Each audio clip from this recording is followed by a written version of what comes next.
दोस्तों, बनी इसराइल का एक शख्स था जिसका नाम कारून था, जिसके खजाने की कंजियां 300 ऊंटों पर लादे जाते थे। अल्लाह ताला ने इसको बेशुमार दौलत से नवाजा था, मगर आखिर में कारून का मकान और खजाना जमीन में धंस गया। आखिर ऐसा क्यों हुआ, वो हम आपको इस वीडियो में बताएंगे। कुरान का वाक़िया है, वीडियो को आखिर तक जरूर देखना। कारून का जिक्र अल्लाह ताला ने कुरान पाक में इस तरह फरमाया, बेशक कारून मूसा की कौम से था, फिर इसने इन पर ज्यादती की और हमने इसको इतने खजाने दिए जिनकी कंजियां एक जोरावर जमात पर भारी थी। कारून हजरत मूसा अलैहिस्सलाम के चच्चा यसहर का बेटा था। बहुत ही शकील और खूबसूरत आदमी था, इसीलिए लोग उसके हुस्न जमाल से मुतासिर होकर उसको मनूर कहा करते थे। इसके साथ साथ उसमें यह कमाल भी था कि वो बनी इसराइल में तौरात का बहुत बड़ा आलिम और वो बहुत ही मिलनसार और बाअखलाक इंसान था और लोग उसका बहुत ही अदबू एहतराम करते थे। लेकिन बेशुमार दौलत उसके हाथ में आते ही उसके हालात में एकदम तगय्युर पैदा हो गया और हजरत मूसा अलैहिस्सलाम का बहुत बड़ा दुश्मन हो गया और एला दर्जे का मुतकब्बिर और मगरूर हो गया। जब ज़कात का हुक्म नाजिल हुआ तो उसने हजरत मूसा अलैहिस्सलाम के रूबरू ये अहद किया कि वो अपने तमाम मालों में से 1000वां हिस्सा ज़कात निकालेगा। मगर जब उसने मालों का हिसाब लगाया तो एक बहुत बड़ी रकम ज़कात की निकली।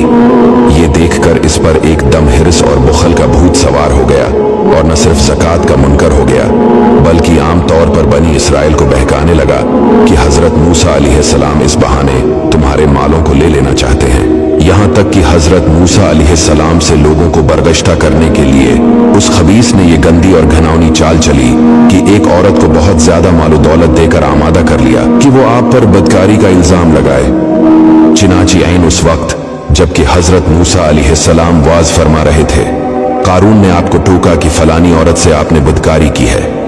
हजरत मूसा अलैहिस्सलाम ने फरमाया कि उस औरत को मेरे सामने लाओ। चुनांचा वो औरत बुलाई गई तो हजरत मूसा अलैहिस्सलाम ने फरमाया कि ए औरत, उस अल्लाह की कसम जिसने बनी इसराइल के दरिया को फाड़ दिया और आफियत और सलामती के साथ दरिया के पार कराकर फिरौन से नजात दी, सच सच कह दे कि वाकया क्या है।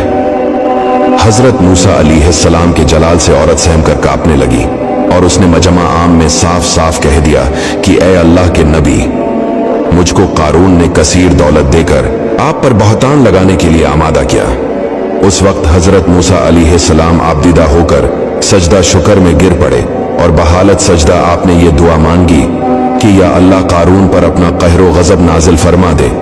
फिर आपने मजमा से फरमाया कि जो कारून का साथी हो वो कारून के साथ ठहरा रहे और जो मेरा साथी हो वो कारून से जदा हो जाए। चिनाचे दो खबीसों के सिवा तमाम बनी इसराइल कारून से अलग हो गए।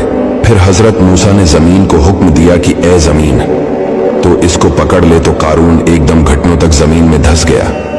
फिर आपने दोबारा जमीन से यही फरमाया तो वो कमर तक जमीन में धंस गया। ये देखकर कारून रोने लगा और क़राबत और रिश्तेदारी का वास्ता देने लगा, मगर आपने कोई बात न सुनी, यहाँ तक कि वो बिल्कुल जमीन में धंस गया। वो मनहूस आदमी जो कारून के साथी हुए थे लोगों से कहने लगे कि हजरत मूसा अलैहिस्सलाम ने कारून को इसलिए धिसा दिया है ताकि कारून के मकान और उसके खजानों पर खुद कब्जा हो। तो आपने अल्लाह ताला से दुआ की कि कारून का मकान और खजाना भी जमीन में धंस जाए। चिनाचे कारून का मकान जो सोने का था और इसका सारा खजाना सभी जमीन में धंस गया। ये इबरतनाक वाकया हमें यह दर्स हिदायत देता है कि अगर अल्लाह ताला मालो दौलत अता फरमाए तो इस फर्ज को लाजिम जाने कि अपने अमवाल की ज़कात अदा करता रहे और हरगिज अपने मालो दौलत पर गुरूर और घमंड न करे, क्योंकि अल्लाह ताला ही दौलत देता है और जब वो चाहता है पल भर में दौलत छीन भी लेता है। हर वक्त इसका ध्यान रखना चाहिए।